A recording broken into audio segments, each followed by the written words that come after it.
It wasn't just a bad race for Lewis Hamilton in Spain. It wasn't just another disappointing Sunday.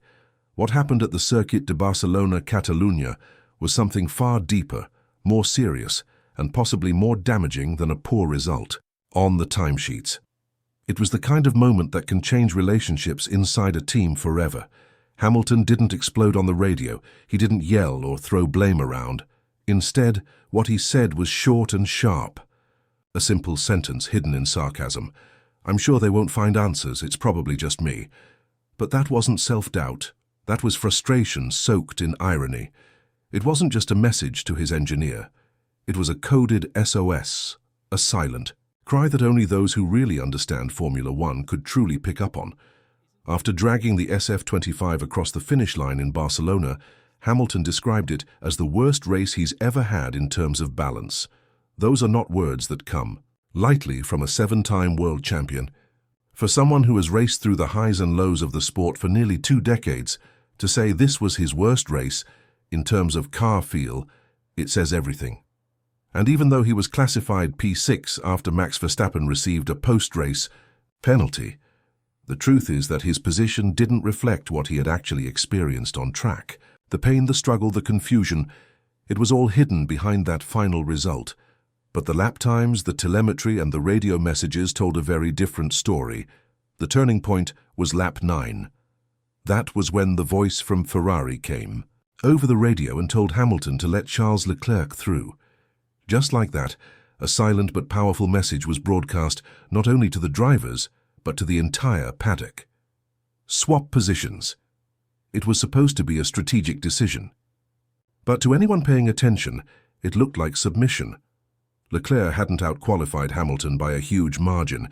He barely scraped P7 in qualifying, and yet Ferrari seemed convinced he had more pace. As soon as the swap was made, Leclerc surged forward as if he had been given a different car altogether. Suddenly he was slicing through the field. And Hamilton? He fell back, stuck in traffic, struggling with balance issues, rear instability, and unpredictable handling. 2 drivers, same team, supposedly same car. But on the track, they couldn't have looked more different. People began to whisper. Was it just the setup, or was it something more? Sabotage is a strong word in F1 and usually a dangerous one. But when the same car behaves like a weapon in one garage and like a problem in the other, questions will always be asked. Telemetry doesn't lie, and what it showed was troubling. Hamilton's SF25 was suffering from problems that didn't exist on Leclerc's side. Rear grip was disappearing mid-corner. The car refused to rotate properly. There were inconsistencies in braking. The setup team chased solutions all weekend long, adjusting ride height, playing with aero balance, but nothing worked. It wasn't just a bad car. It was a car that refused to work for him. What makes it worse is the silence. Ferrari never clearly explained why Leclerc's car found stability, while Hamilton's became even harder to handle. They didn't release a technical explanation. They didn't walk the media through the changes made on each side. There was no clarity, no transparency, only vague PR statements and reassurances. And while Ferrari claimed that both drivers had equal machinery, the data seemed to tell a very different story. Hamilton's struggles were not just isolated to this race. Similar problems had followed him from earlier weekends. The rear end kept stepping out. Braking was inconsistent. The car's aero balance was fragile.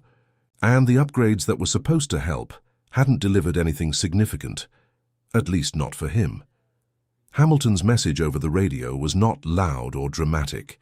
It was quiet and filled with emotion, but it wasn't the kind of emotion that fuels a comeback. It was the kind that shows a driver is losing faith. When he said, "I believe we've got something wrong with this car, mate," he wasn't talking about a single race. He wasn't blaming the tires or the track. He was pointing towards something deeper, a problem with the core concept of the SF25, and maybe even a problem with the way the team was being run. Because when one side of the garage is celebrating pace and the other is reporting failures, it isn't just about car setup anymore. It's about team direction, priorities, and trust. There was a moment late in the race that really summed it all up. Nico Hülkenberg, driving for Sauber, a team with far less budget and fewer resources, managed to overtake Hamilton. It wasn't just shocking, it was symbolic. Hamilton, who had come to Ferrari to win races and challenge for titles, now found himself in wheel-to-wheel battles, with cars that shouldn't even be in his mirrors. That kind of moment cuts deep. It's not just about pride. It's about realizing that the dream you were sold may not exist in reality. Ferrari had told Hamilton that he would be the center of their comeback story, that his experience and talent would guide the team back to the top. But what Barcelona showed is that instead of building the team around him, Ferrari may be trying to force him into their own mold. And Hamilton, being the champion that he is, doesn't just drive, he gives feedback, detailed and specific. He works closely with engineers. He relies on data, precision and trust. But Ferrari, as a team, has always thrived on instinct, emotion and tradition. That's not necessarily a bad thing, but when the two approaches clash, things can fall apart very quickly.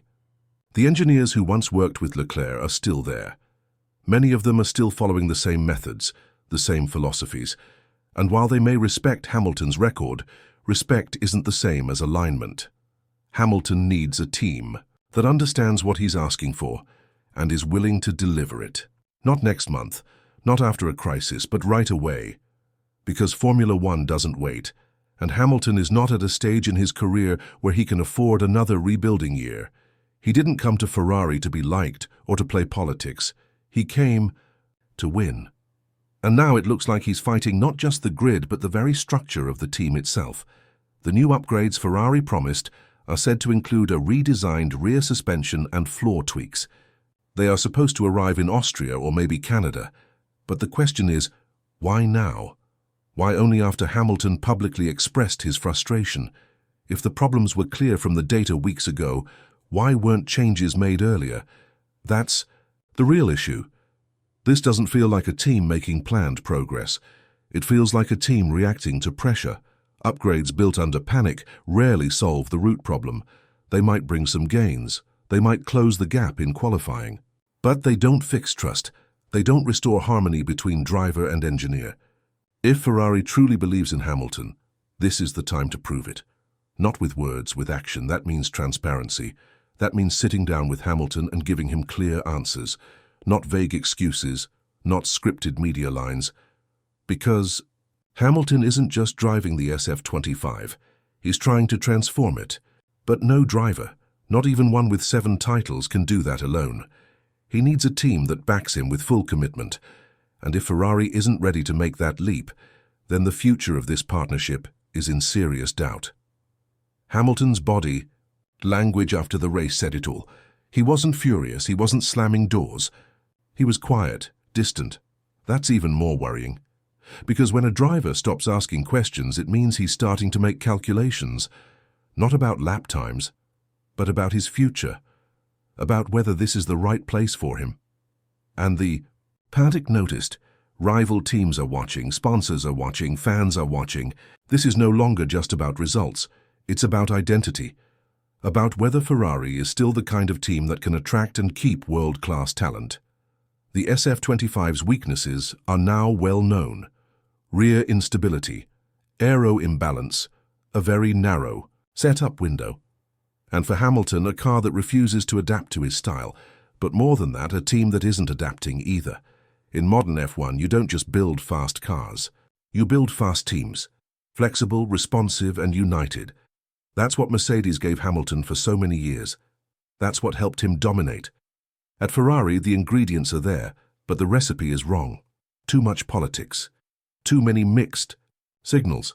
Not enough clarity. If the next few races bring no change, the situation could escalate. Because at this point, Hamilton is not just disappointed, he's feeling betrayed. And that kind of emotion doesn't go away quickly. It builds. It simmers. And eventually it explodes. Sometimes not in words, but in decisions. Barcelona may have looked like a